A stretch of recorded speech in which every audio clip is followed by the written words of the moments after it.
What up, what up, what up, man? We are back. I know it's been a while, man. Life been lifing, had family vacations, end of the year type stuff, man. But we are back for another episode of Talks with the Crew. I'm your boy, Cam, of course. You can follow me on the X at Mr. J. Cameron.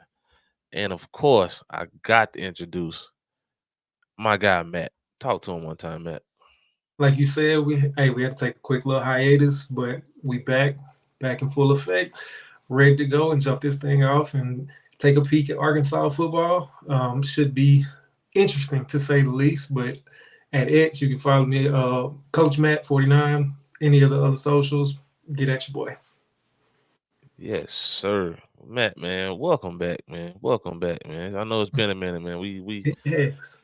We had stuff going on, man. But like you said, I remember last episode we said we were gonna be previewing Texas Longhorns, but as you can see, everybody, we're missing our third compadre, Mr. Cameron Bell. He's on his annual family vacation.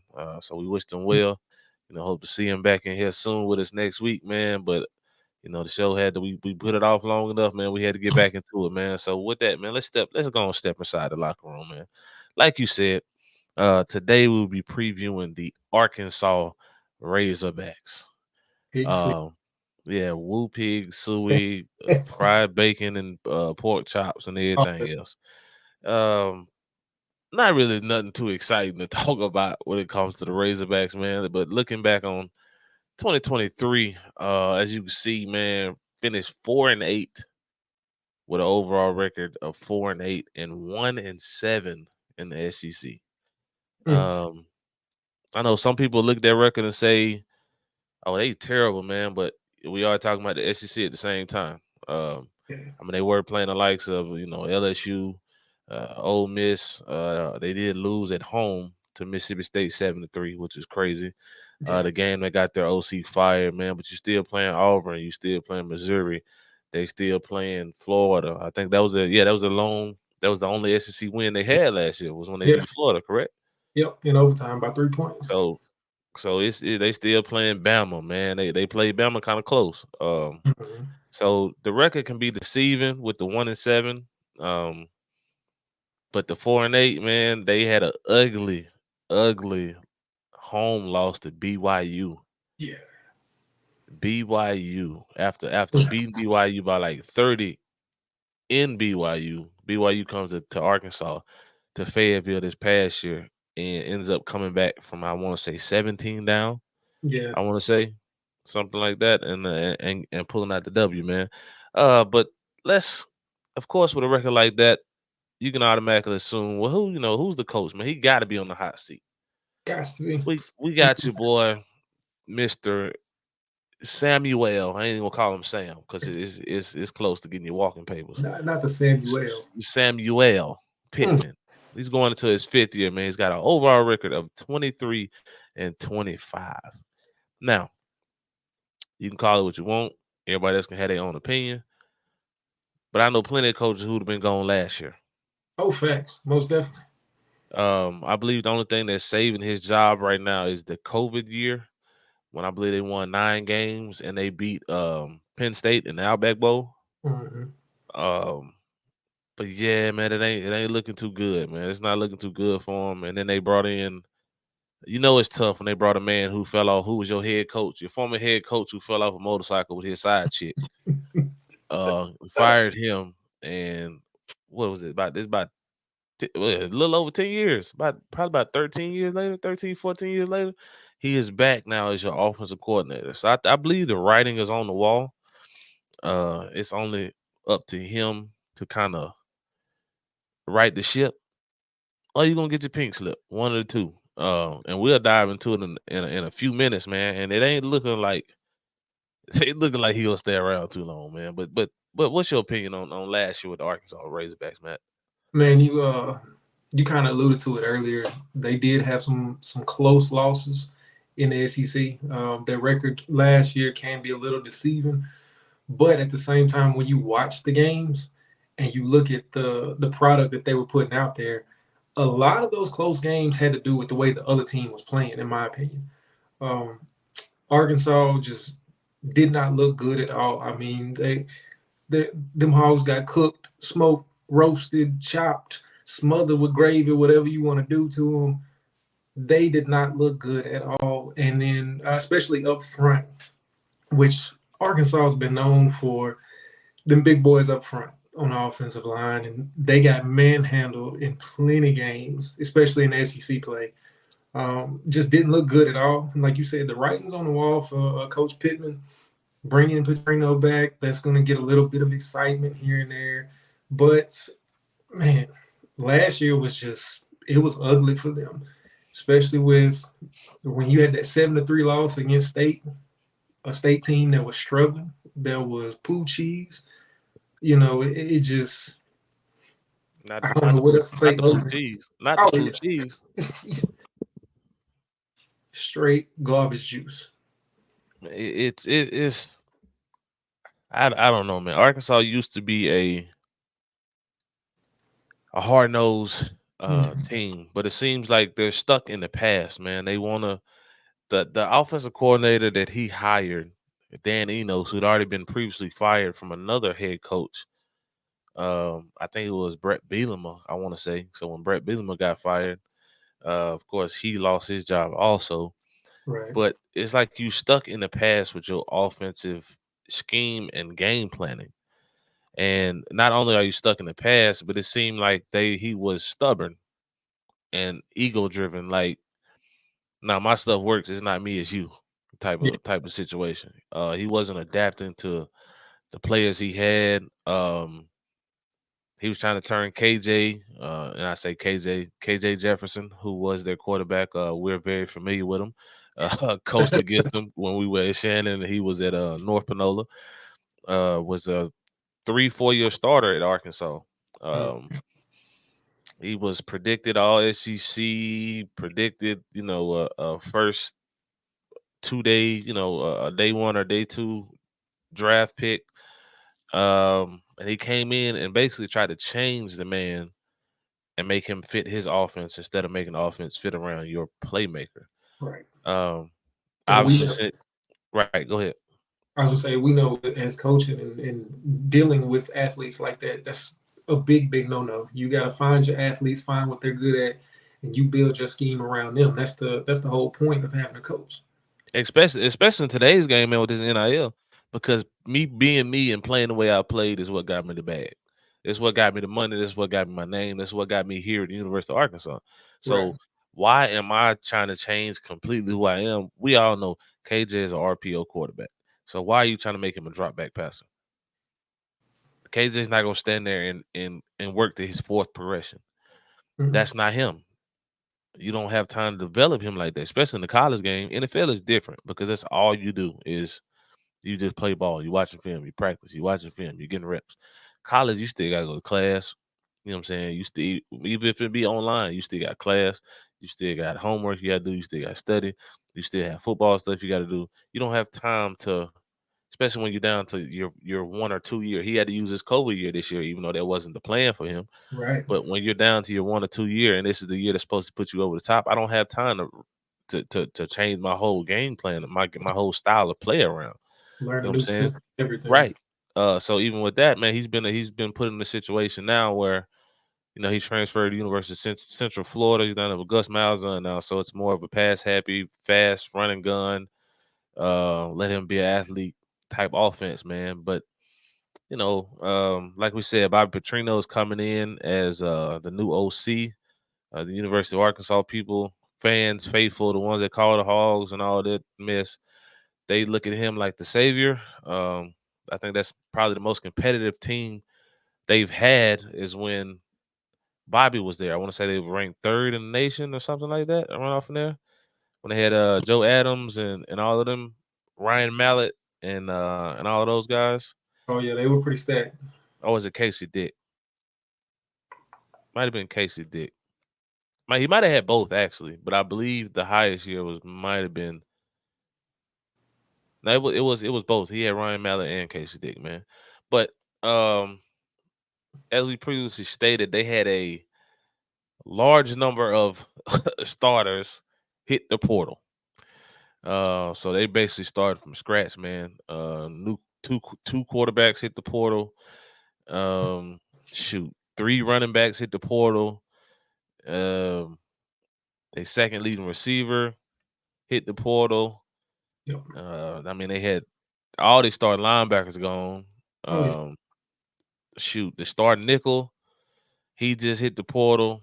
Man, so A I'm lot. going with my key returner, Andrew Armstrong, wide receiver number 2, who ironically ended up being their best player, and it was his first year at the University of Arkansas. He transferred in from Texas A&M Commerce.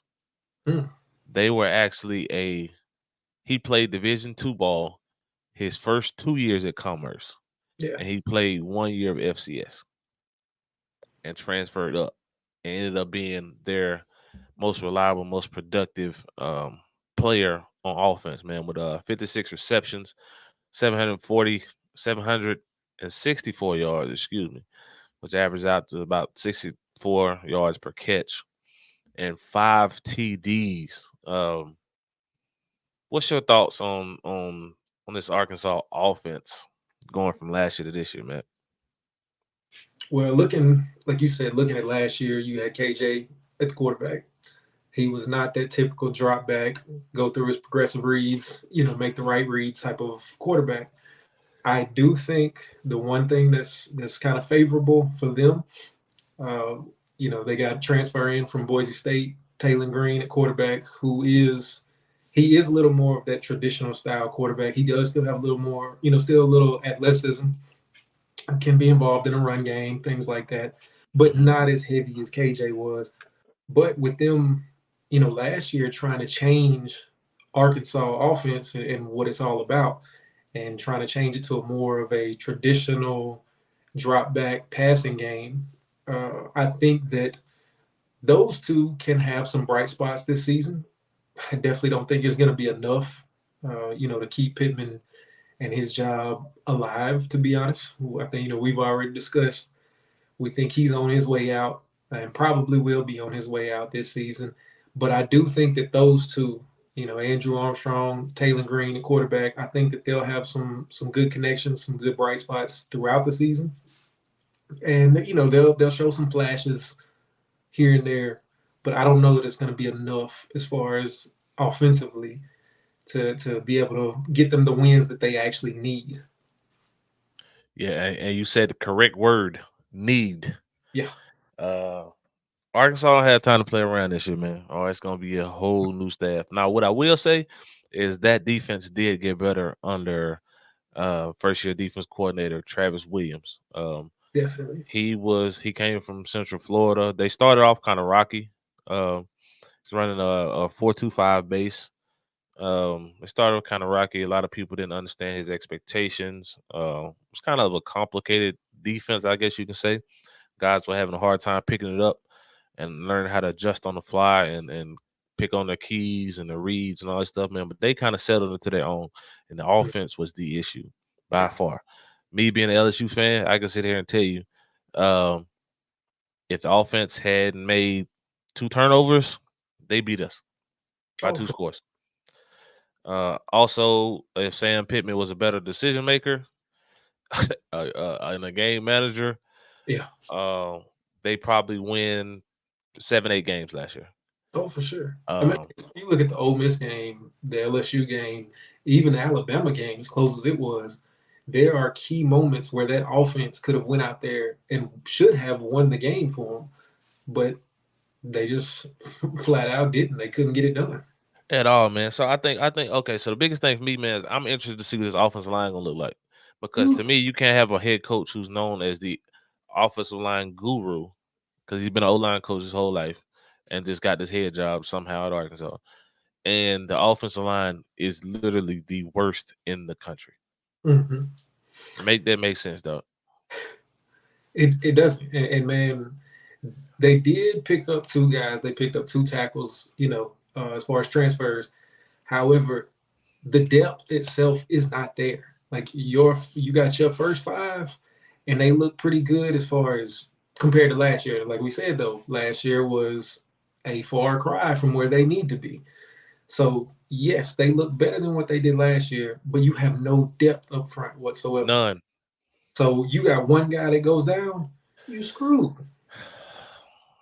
Man, it's tough out here, man. But let's enough with 2023, man. Let's move forward. Let's move forward with the schedule and our predictions, man. This is actually gonna be quick. Yeah, this ain't gonna take long. No. All right, so 2024 Arkansas Razorbacks schedule, man. They open up with UAPB, University of Arkansas Pine Bluff, a school from the SWAC. I mean, we can make this quick, man. I got that as an easy dub for the Razorbacks. Yeah, I'm guessing you're agreeing with that. I agree. Week 2, they go to Oklahoma State Cowboys. Oklahoma State is returning the top run game and running back in the nation. Mm. I got this being a OSU 14 to 17 point victory. I agree. I agree. I think that the defense, the improved defense, will kind of help keep it a little bit closer. But on the road, I think that offense not being not having cohesion right? and not really gelling together or going to a hostile environment. Yep. It's gonna be hot. Oklahoma State Stadium, the way it's made, is kind of intimidating for a visiting team. It can be. The sideline is pretty much non-existent. Mm-hmm. It might be Jesus. It might be 3 yards, bro, from the sideline to the wall, and the fans literally right there, Oh, yeah. beating on the wall with paddles and all kind of stuff, man. So I got to be in a 14 to 17 point L for Arkansas. Week 3, UAB Blazers. Trent Dilfer and his University of Alabama Birmingham Blazers are going to Fayetteville. I have that being a close W for Arkansas. Agreed. When I was looking at it, I kind of figured the exact same thing. Like maybe And the only reason I say it's close is because of the staff that UAB has. They have a lot of knowledge. They have a lot of knowledge on the staff. I just don't think they have the athletes or the size up front to hold up for 60 minutes. Yep. Week 4, we've got the Auburn Tigers. The Razorbacks will go to Auburn. What you think about that one, Matt? Free's gonna take care of business. They took care of business at the end of last year, pretty handily. Like it was one of the worst losses that they had all season. You know, that one to Missouri. So going to Auburn, I think it's gonna be the same result as last year. Yeah, bro. This past season, man, it was it was 21-0 6 minutes into the game, man. Past the stick. And I think Auburn, we all know Hooker Hugh. We all know how he is, man. He trying to drop the draws and spank you one time. So yeah, I think they're gonna have to pass the sticks again, man. It's gonna be 21 skunk, man. Oh yeah. 21 skunk. And now we get to the juicy part of the schedule, man. The Texas A&M Aggies at Cowboys Stadium. Man, as much as it pains me, with it being there, where it's going to be at, I got A&M winning one. I got them winning probably a 7-10 point win in this one. Okay. Now, I only say this simply because we have no clue what Texas A&M is going to look like. I have a last-second field goal victory for Arkansas. Ooh. I might regret this after we see the UAB game. I might regret this. I don't know. But right now, that's the only thing I can say. And I only say that because Texas A&M lost. They have a brand new staff. They lost a lot of key players. Number 1 receiver is gone. Number 1 DB is gone. They lost some D linemen that went to Syracuse with their DC.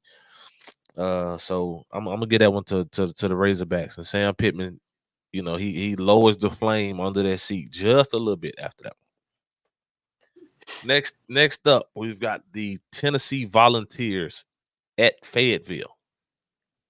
I'm gonna say this one. I'm gonna Go go ahead. ahead and say this, man.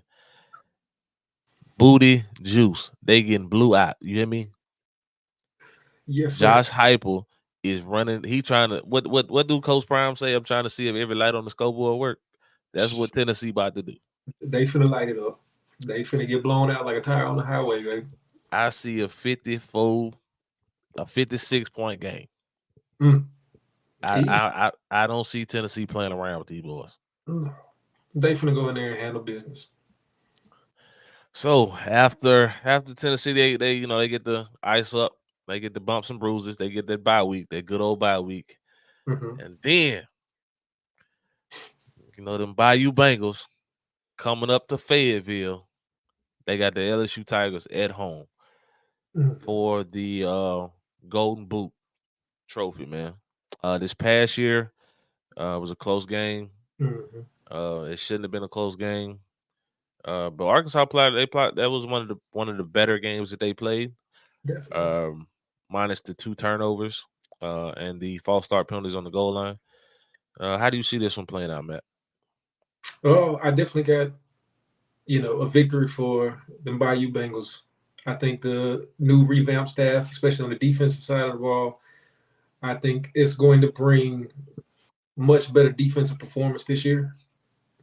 Just looking at things, looking at the way things are kind of shaping up for the defense as far as LSU is concerned, they're going to be much better than they were last year on that side of the ball.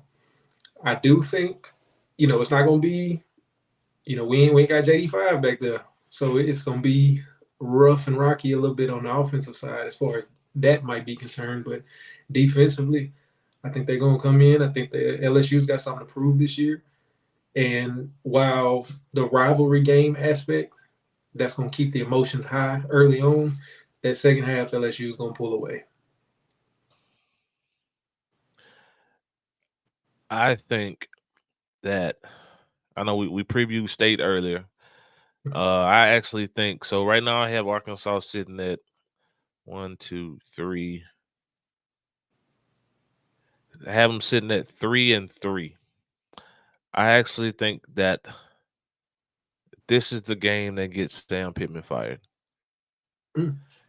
It's a rivalry game, and the end of the schedule is really not looking too promising after that. I believe this is the game that gets Sam Pittman fired. I mean, you got to think about it, man. They're coming off of 4 physical games Oh, and yeah. a bye week, and then us. And I just don't think they have enough up front. Like they're gonna have to show and prove that they have improved tremendously in order for me to feel differently. Um, Arkansas can have all the weapons they want on the outside. They can have a defense behind them, but if they don't have that front five, they're gonna look like Colorado. And it's crazy. But if you look Yeah. at Colorado's record last year, what was it? 4-8. 4, yeah, I was going to say about 4-8. And if you look at their record in the conference, what was it? 1-7, wasn't it? There you go. And what was the common denominator? That offensive front couldn't That old line. can't get no play. A defense can only do so much, man. They're gonna get banged up. So I think I got a 17 to 20-point win for the Tigers. And the boot goes back to Baton Rouge. Sam Pittman is fired. And as much as this is the crazy thing, man. As much as people think Bobby P will become the interim head coach, it's a lot behind that, man. I can actually see them trying to tag Travis Williams as the interim and do something Arkansas never thought they would ever see. I ain't got to say it. You heard what I said. You know what I'm talking about. If anybody that don't know who Travis Williams is, just listen to the name Travis Williams. Think about the state of Arkansas, and just Google him if you got to, and you'll be able to put 2 and 2 together. Next up, they have the Mississippi State Bulldogs in Starkville. Got State with a win right here. Again, like you said, I think the LSU game is going to be what kind of does it for Pittman. I think after that they're going to be kind of on a low right there. They got to travel to Starville. And, they ended up losing last year in a close one in a boring defensive battle that'll put you to sleep. Man, I fell asleep in that game for real. But with States, the changes that State's going to make on the offensive side of the ball, I do think they're going to have a little more offensive power or firepower this year. I do think they get the dub over Arkansas. Probably, I'm gonna say about a 10-point win. Yeah, I was thinking 10. I was thinking 10-14, man. I just think with the weapons State has assembled offensively, they'll be able to put up some points. State's defense is right now it's unproven. Of course, we can only go back on the spring. That really didn't look too well. It's unproven, so I think Arkansas can put up some numbers, but I just don't think Arkansas will have enough firepower to slow State down from doing what they want to do offensively, man. Right. All right, next up we got the Ole Miss Rebel Black Bear Land Shark Colonel Rebs Solo Red Cups Yeah. in Oxford. Real nice and simple. Ole Miss W. It ain't even gonna be close. No, not even close. Yeah, Ole Miss got a super team this year, so they say. Got a bye week after that, and then we have the new guys on the block. Another old school rivalry game from the Southwest Conference. The Texas Longhorns going to Fayetteville. Mm-hmm. Texas is gonna be too much for him, man. Yeah, Looking at what I think the strap comes out early. Steve Sarkisian, man, I think he handles it real. He handles it real nice and smooth and nice and easy. I got a W for Texas, man. After that, we got La Tech. Who you got? that one. I know that Arkansas is gonna be down. I know they're gonna be interim head coach. They gonna be getting smacked probably 2 weeks in a row. But I think they're gonna go. I think they're gonna pull a win out at the end of the season.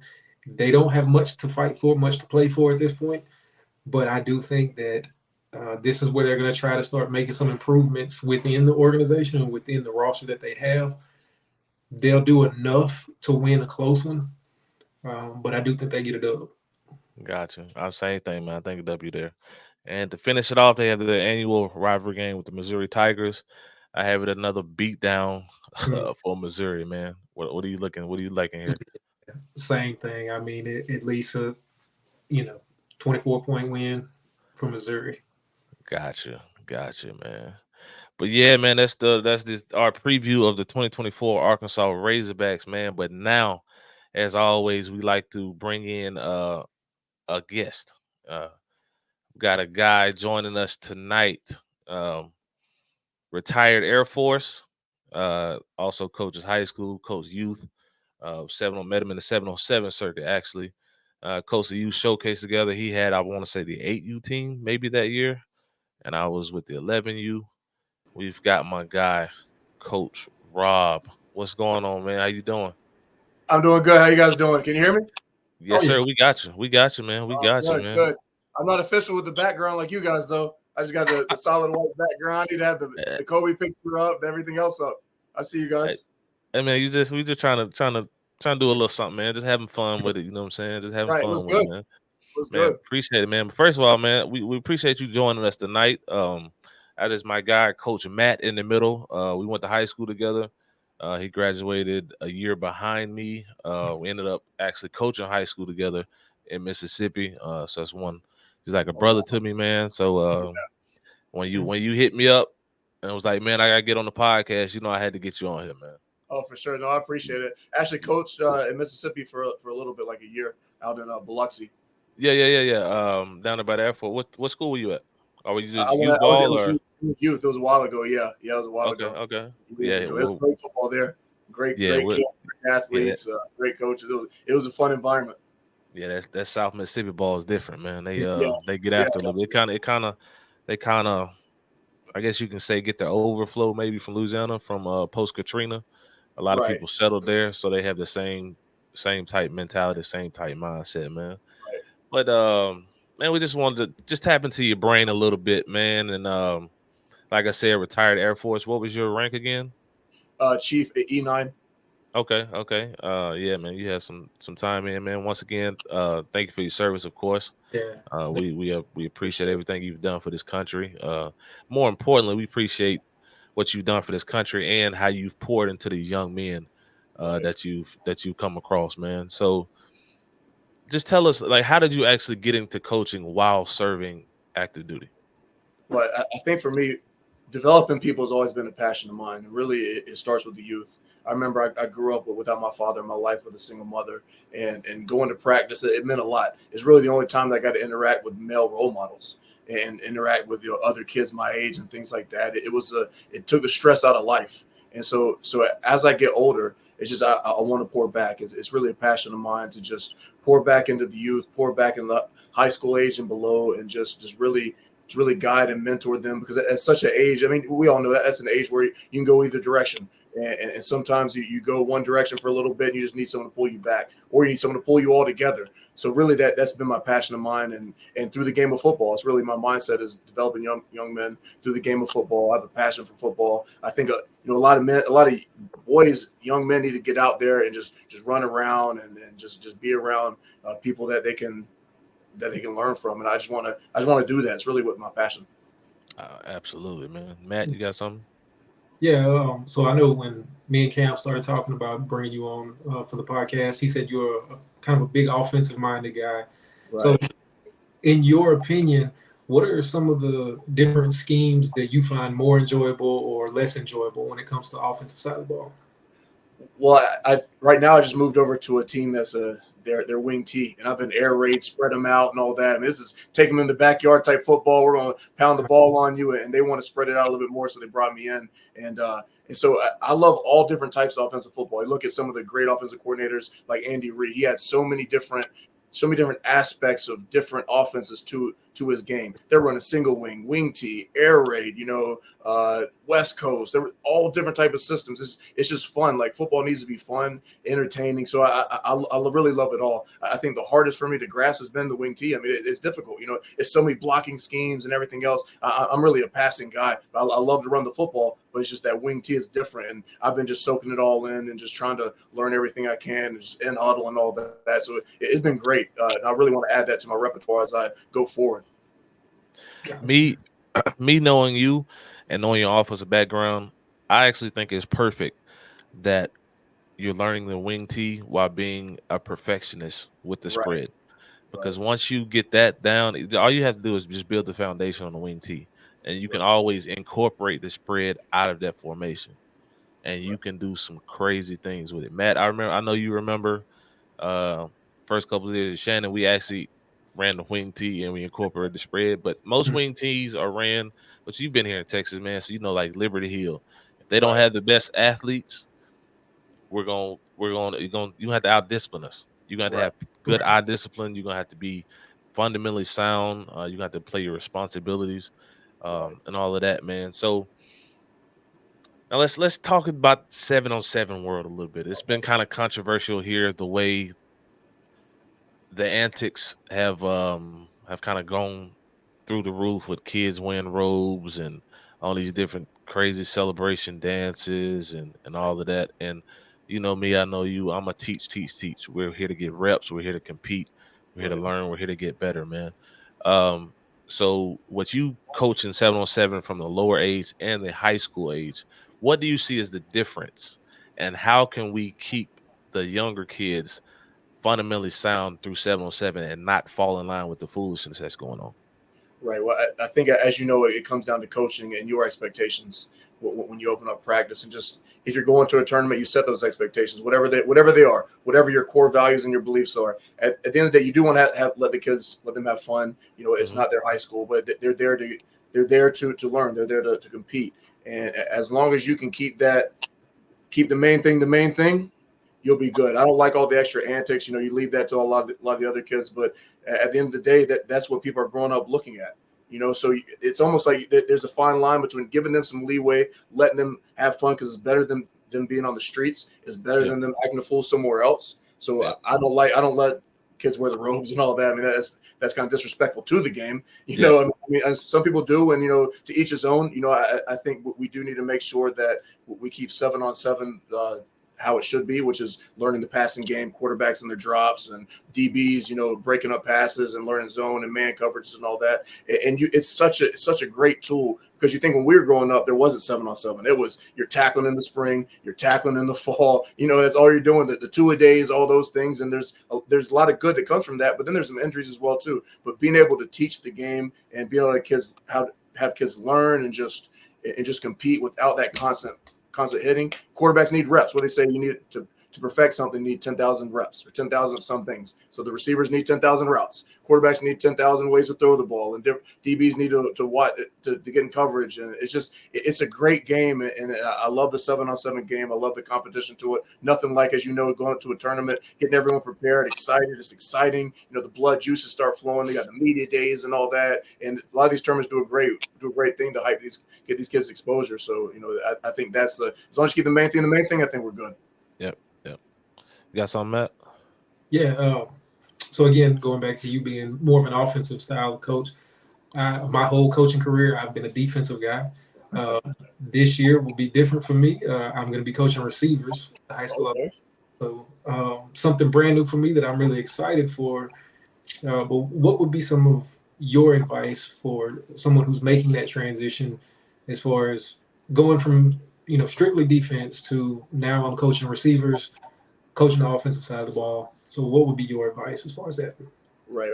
I would say you've been successful as a defensive guy. Bring some of that knowledge over. Like, this is what I've seen from receivers. This is how we've game planned against certain receivers. If you have a bad stance, you don't have a good start, you're doing all the extra moving you don't need to, you don't understand coverages, then you're not going to be successful. So I think bringing that over and bringing that defensive mindset, because receivers, sometimes they get a bad rep, but you have to be physical. You got to be able to block, run after the catch them with their hands.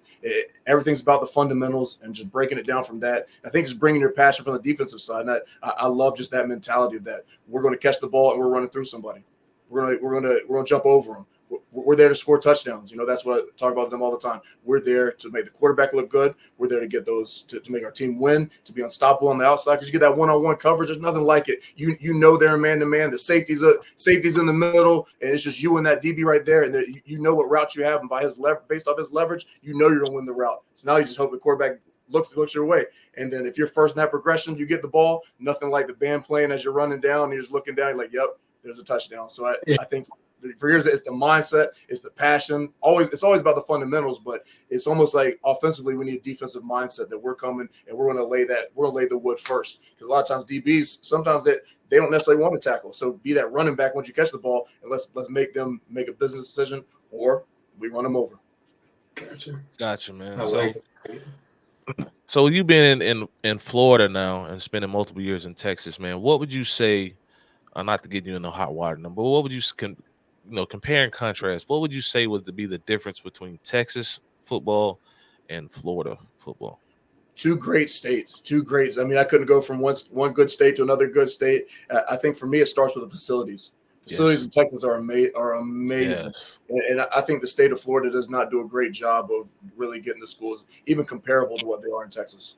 The pay for the coaches. That there's a movement on Twitter is talking about paying the coaches, because what they get here is next to nothing. It's almost like you're paying the coach from the head coach down. It's almost embarrassing to see what these coaches get paid compared to other states like Georgia and Texas. A lot of the good coaches are leaving. So I'd say definitely paying the coaches, the facilities, but the athletes here I would say it's a different game. The speed here is ridiculous. The speed, man, the mind. I love how they compete. The competition here and just the way they compete in almost everything they do, it is awesome to see. It's great to be around. I mean, the coaches that are here, they love the game. They're doing it because they have nothing but passion for the game. They don't get paid a lot. It's almost like you're a 7-on-7 coach, because you're not getting paid hardly anything. You're paid nothing. Almost you're paying out of your pocket to go and coach football. And I think the state of Florida needs to do a better job of that, where the state of Texas does a great job of really taking care of their coaches. The facilities are top notch. Facilities in Florida, some schools have great facilities. A lot of schools, they really don't. And so it's like feast or famine here. But the mentality of the athletes here, that they want it, that they do. They're fast, they're hungry. It's great athletes here. So I would say the athletes are comparable. It's definitely a lot of speed here. So I would say the speed's more here, but the speed overall is probably more top notch in Florida, just based. They can fly here. They really can. Gotcha. Got something, Matt? No, I think I'm good. I think he pretty much, even with what he was saying when he was answering your questions, he gave a lot of good insight as far as stuff that I'm gonna be able to take back and use myself. So I got you. So okay. I guess anytime I talk to another high school coach from another state, man, I'm always interested in the recruiting game because of the transfer portal.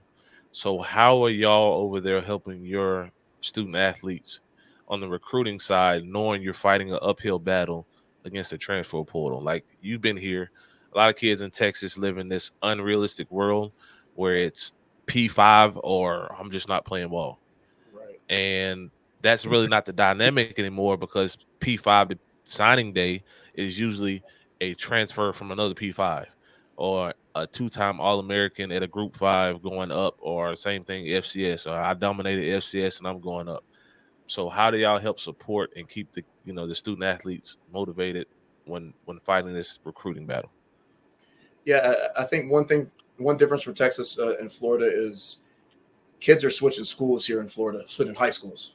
Gotcha. And it's almost like, I mean, for the school choice here, I mean, it's crazy. I don't understand all the dynamics. I've only been here for a little bit over a year. I don't understand all the dynamics. I know people do change schools a lot here. It's a lot. When I first got here, there was a 4-star quarterback transferred to another school. They had a 3-star quarterback. This is high school. I mean, this is Jones High School, which is one of the better schools in the Central Florida, one of the better schools in the Florida area, and so that is unheard of in Texas. For me, if you're a 4-star quarterback, you're definitely not going to go to school with a 3-star quarterback, transfer in there. But kids are transferring all the time, and I think what we do to set them up is really be realistic with them on their outlook. The Power 5 schools. I mean, the height, weight, speed. If you don't have it, it's hard. It's that much harder to get into it. You know what I mean? I just went through it was a scouting clinic sponsored by the New York Jets, just finished yesterday, and they were talking. We actually scouted some college players, and they want that height, weight, speed, and that's what they want. They want to know your measurables to start with because they put you in a bucket, right? 90% success rate if you are X height, X weight at this position. So if you are undersized, that doesn't mean you can't play football. That means your path might be different. When we started opening up spring football, or I started talking to the athletes here in last January, talked about Cam Newton. Cam Newton's a guy that I always bring up because people know that he went to Florida. You guys know, but they didn't know that from Florida he went to Blinn College. Yep. People don't know that, right? So his journey, Cam Newton was built out of I don't know, like Superman, right? You don't get the Superman nickname because you're a small guy and you can't play the game or you're not strong or whatever. His nickname's Superman. I don't know his measurables, but he's a massive human being. And for him to have to go from Florida, I know there was some other thing there was a story behind that, but he went to Blinn Community College and then went to Auburn. So that grind is different. He could have easily said, you know what, I'm Cam Newton. He knows who he was. Here I am in Blinn. Here in Texas, and it's just different. It's not the crowd that you have in the swamp. It's not anything like that. But he was able to really navigate through that. So I tell them if Cam Newton was willing to go to a different school or was forced to go to a different school, then your route, unless you're Cam Newton, you're better than Cam Newton. Your route's could be simple. You might have to start somewhere else. So the greats have to put in that work. Not saying they can't play football, but everyone has a different path. Everyone has a different story. It's up to them to choose, to write their own story. So I think just being realistic with them and saying, hey, right now, D2 might be the best. D2 is a great option. We're not going to knock it down, but maybe that's what the path you need to go. And then from there, get reps. And then you can go up from there. You're playing the long game. It's not just about, hey, I want to go to Auburn or I want to go to Alabama and I'm going to ride the bench. Go somewhere and play. Go somewhere where you can compete. Getting a good spot. So I think just being honest with them and just giving them stories that they can relate to and say, hey, Cam Newton did it. He's 6'5", 6'6", 245, solid muscle, 5% body fat. If he had to go a different route, then more than likely it's okay for you to go a different route as well. Yeah. And Matt, he touched on the JUCO route. I know Mississippi has JUCOs, but Texas JUCO is actually harder to make it out of because of the amount of kids here in the state, right? So what is it? What is it? 6? It's only 6 in Texas, right? Right. And then they hook up with some like 2 in Arizona. I think it's 1 in New Mexico. Right. So they have their own league. So you're including 2 other states along with the pool of kids that's in Texas. Obviously, Mississippi, it's 10, and it's less kids, right? They usually don't go out of state to grab kids. And I mean, Texas is 6 times bigger than Mississippi. You know what I'm saying? So the level of competition is about the same, but you coming in just trying to walk on at a JUCO or thinking, oh, I didn't get the D1 offer I wanted, so I'm gonna go the JUCO route here in Texas, and you'll get lost faster at camp than you will going in the transfer portal. And I try to tell kids all the time, man, the goal is to go to school for free. I don't care where you go. If you can play ball, they'll find you. You're The right. goal is to go for free, get your degree. If you still have eligibility left and you're that guy, then jump in the portal. Somebody'll grab you. Mm-hmm. But once you jump in that portal, don't go from, not to throw anybody under the bus, I'm just going to throw out a name just because it's down the road. Don't go from Mayor Hardin Baylor, dominate D3 ball, and jump in the portal and just get mad because UT or Texas A&M or Texas Tech doesn't want you. Like, you're going from D3. You should be happy with an FCS, or like Sam Houston State is FBS now. Like, you should be happy with an offer like that. Right. You know what I'm saying? Like, that's a greater chance. It's a greater ball. It's a bigger name. It's a greater chance for your ultimate goal, which most every kid you talk to now, oh, I want to go to the league. I want to go to the league. So it's definitely different, man. It is definitely different. So I guess my next question would be pertaining to your switch. I know making that full-time switch from retired to actual full-time coach. How was that transition, knowing you had extra time? Did you use that time to study more? Did you network more? Did you do more training, more film watching, or how did you use that valuable time? So for me, football is a passion. It's almost like it keeps me sane. So even before I was coaching full time, even when I was in the military. So it's one of those things that I seek out that knowledge on my own just because I want to do it.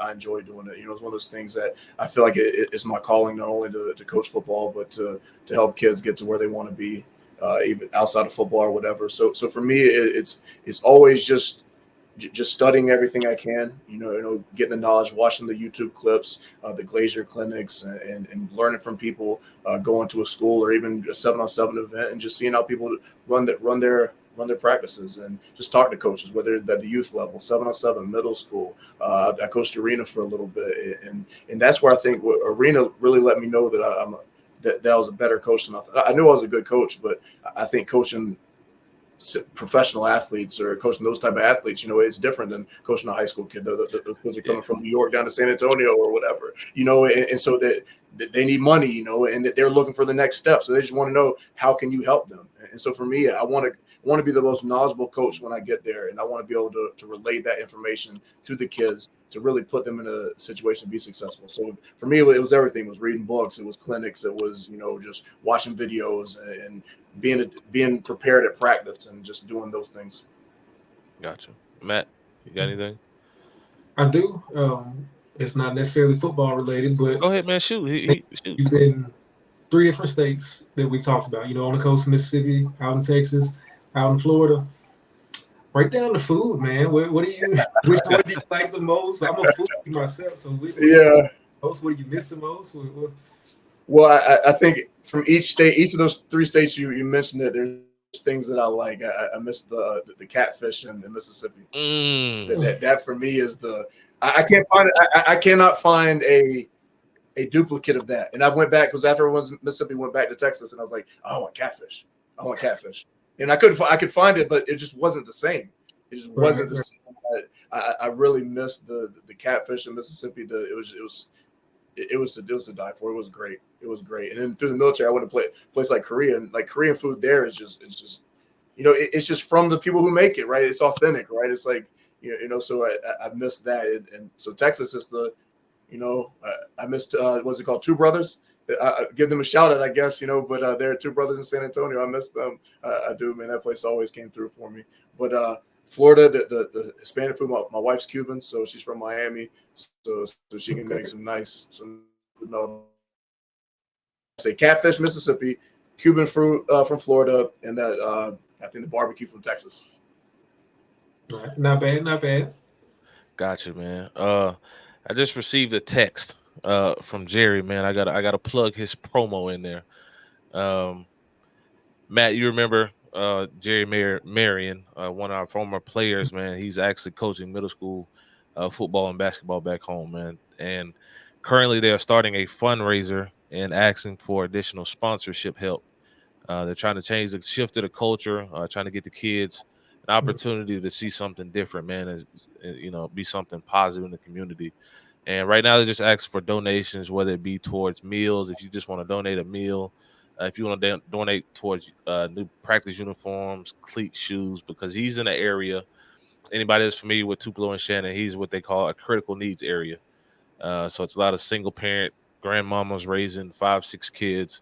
So every kid doesn't have everything that they need and can't afford to go get what they need. So right now they're just asking for simple donations, man. And with that, they'll support your business. They will promo your business on social media. If you have a banner, if you have a flag, if you got T-shirts you want them to wear, if you got anything you want them to put up in the gym or on the field, they will gladly support you in your efforts of supporting them, man. So if you feel it in your heart to help the Plantersville Pirates middle school basketball team, please contact Coach Jerry Marion at cell phone 662-213-4202, or you can email him at jerry.marion@leecountyschools.us, man. Jerry, man, you know how I feel about you. You know you're my dog, you're my ace. I wish the best for you on a healthy season for you and the kids, man. Not a better guy out there, man. He's the kid had the biggest heart on the field. Smallest person in the locker room. But man, was a dog. Don't use that term lightly. He was a dog. And then just a great guy in general, man. Growing up to be a great young man. I'm proud of the things that I keep seeing him doing, through social media and all of that. So big ups to Jerry. Keep doing what you're doing, man. We love you, dog.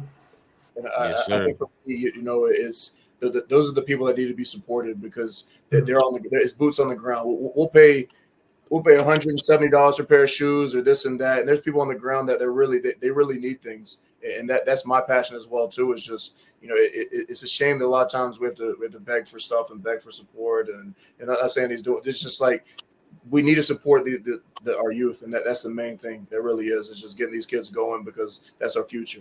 We can't complain about it, but you got someone out there actually doing it, man. So please support the movement for sure. Yes, sir. Jerry, be on the lookout, man. I will get in contact with you, man. Talks from the Crew podcast.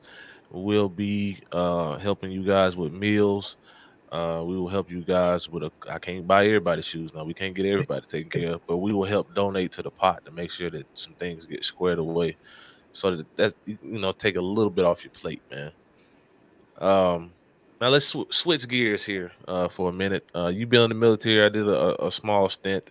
Matt's dealt with some things in life, man. And one of the things we like to discuss, mental health. A lot of people take it for granted. A lot of people don't like to talk about it. A lot of people don't like to speak on it. But you doing how many years? You did exactly 20 or more? 21. Okay, so you've been around the world. You've seen a lot. You've dealt with a lot. Not only active duty, but I mean, you're a man at the end of the day. You're a father. You're a husband. You're a brother. You're a son. You've been around the world, like I said. You've seen life, man. So, what are some things and coping mechanisms you did to help fight you through dark times, to cope with mental struggles, mental battles, not feeling man enough, not feeling good enough? Just give the people some advice on things you did to help you along the way. Well, I think it's just understand that everyone goes through it. Everyone has struggles, and people have struggles that you might not even see. And everyone's going through something. Life is difficult.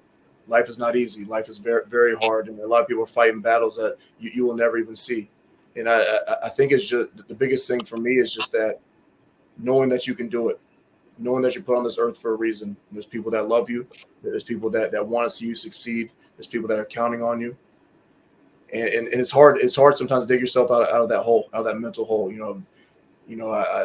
I've seen people do it. We've all some people that have committed suicide, and it's just what they leave behind, and that's a dark place. It's a dark place that I hope that I never get to that point. And it's difficult. Life is hard. Knowing that you can get through it, and sometimes even that's not good enough. For me, I like listening to the podcast, or I like just getting up and just. For me, I'm a Christian man. It's just praying and just saying, God, just help me. I need help. I can't. It's hard for me to even put one step further, one step more. So I need you to help me get through this, and just taking that deep reflection back and find a support group, finding things that you're passionate about and things that you love. And for me, sometimes that was football. And then sometimes now, even to this day, it's football, because for me, it's nothing like going out there and pouring into someone else. And even sometimes when I don't feel like I even have it myself, going out there and being energized from those kids is coaching. Sometimes a two-way streak, because when you get out there, their passion and just their youthfulness, it kind of can help build you back up. So being around people and just knowing that you can get through it, and life is difficult. You matter. You're important. You're here for a reason. You're not an accident. You can make it through. Yes, life is difficult. Life sometimes sucks. It does. That's the reality of it. It's not fair. Life is not fair all the time. And just knowing that, enjoying the good times, and just hopefully through the bad times, you can have that support group and you can just wake up. And sometimes it's just, I just got to go through the motions today, and that's okay. Get to the next day. Be thankful for another day. I thank God every day. For me, I never thought I'd get to the age I am today. I grew up without my father, didn't grow up in a great situation. My mother had me at a young age in high school, and all I wanted was a family, and sometimes you don't realize some of the struggles that you have mentally without having that positive male role model in your life. So sometimes it's hard being a father when you never had a father in your life, and just realizing that's difficult, and life is hard, but just knowing people out there, you matter, people care about you, and people say, hey, if you never need anything, reach out. I'm one of those people, even if I don't know you, man, I want to be able to help you get through situations. That's what life's all about. Because when I'm in my dark moments, hopefully people are there for me, and it can help me get through, because life sometimes is hard. A lot of times it's hard. Bills, inflation, everything else, wife, all that. Like, there's so many things going on. It's difficult, man. So it's really being that positive example, and just being there for people, loving on people, telling people when you see them that they matter, not just going through the motions. Hey, how you doing? But just really checking up on people, man. I think that's very important. Yes, sir. Matt, anything? I agree with 100%, especially. And one thing I want to add to that too is finding a support group, of finding other men around you that are genuine. A lot of times, we've discussed this before, Cam and I have, and a lot of times as men, we don't want to open up. We don't want, because we feel like we're going to be viewed as weak. So when you can find a group of men, good guys, just genuine guys that love you, that care about you, that want what's best for you, and vice versa, being able to lean on those guys. We talked about it before. Again, we got a little group chat going on with a couple other guys. Those are my brothers. Love them to death. Would do anything for them. Would go to hell and back for them. Because I know they would do the same for me. So finding guys like that you can depend on, and just being able to open up in general and talk about it and figure out, all right, what in football terms, play the next play. So what do we need to do? Let's learn from it. Let's play the next play, and let's keep going. Yes, sir. Yes, sir. 100% agree, man. Coach, man, we appreciate you joining us tonight, man. I know it's an hour later in your hood, but just stay in touch with us, man. Make sure shoot us your schedule too. We want to support you from a distance. If our schedules can line up properly, hey, maybe one of us or both of us can slide out to a game, man. We love the support. We all for some good ball, all about supporting good men who are about the right thing, man, and just trying to help our kids, man. Just like you said, football kind of did, kind of saved your life and was your passion, your escape, and your outlet. And I tell people all the time, man, if it wasn't for the game of football and athletics in general, I wouldn't be where I am today, man.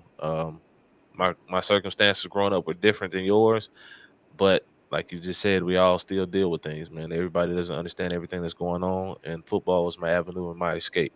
I used to tell people all the time, it's a game where I can hit people and not get in trouble for it. Right. So it gave me an outlet to release whatever was pent up, whatever frustration I was dealing with, man. So I definitely understand, man. And once again, we appreciate you joining us tonight, man. Yeah, thank Cam and Matt for having me on. I need to get my lighting right. I don't have any pictures in the back. You're good. This made me look bad over here. Like, you good. I can touch you up. I can touch you up, baby. You good? Definitely, man. You got super black glowing, man. I'm here. I look like I'm on an 80s, 90s phone. Like, just it's grainy and stuff. So I need to step my game up. I appreciate it. You should have saw Matt when we first started, man. He looked like he was in black and white over there. Right. A VHS tape or something going on. Right, man. Yeah, I appreciate it. Man. But you good, man. Hey, you're welcome to this platform anytime, man. Anytime you want to get back on, just let me know. Especially during the season, man. When I know it's tough in the summer to talk ball because everybody gets anxious and we're ready to really break things down, man. But if you ever just need to talk ball, man, or just talk in general, our platform is always open to you, man. Yes, sir. I Yes, appreciate sir. you. Yeah, thank you. Yes, Yeah, sir. We appreciate you coming on, man. We'll get Yep. with you a little later, dog. Yes, sir. Thank you. Man. Good stuff, man. Good stuff. Yes, sir, man. But that was Coach Rob, man. Great guy, very knowledgeable of the game. And when he says he loves helping the youth and helping the kids, he truly does, and he is really about that business, man. And not only other people's children, but his children as well. I believe he has 4 or 5 boys. So he's a football dad through and through, man. Busy. Yes, sir, man. But as always, man, you are here with Talks with the Crew -1. Next week we'll have Cameron Bell back on with us, and I believe, Matt, it's that time. We're gonna go ahead and go and preview Ole Miss. We're gonna get this back on the books. I gotta see it. I gotta see if we can get Doc back on here too, because Bell was talking crazy when we preview State. So I need Doc back on here to, so we can speak this real. I ain't gonna lie, that recording might turn a little long, but it is what it is. So we good. But man, I appreciate you coming on with me tonight, man. Appreciate everybody for tuning in. Talks with the Crew. At the end of the day, you heard what I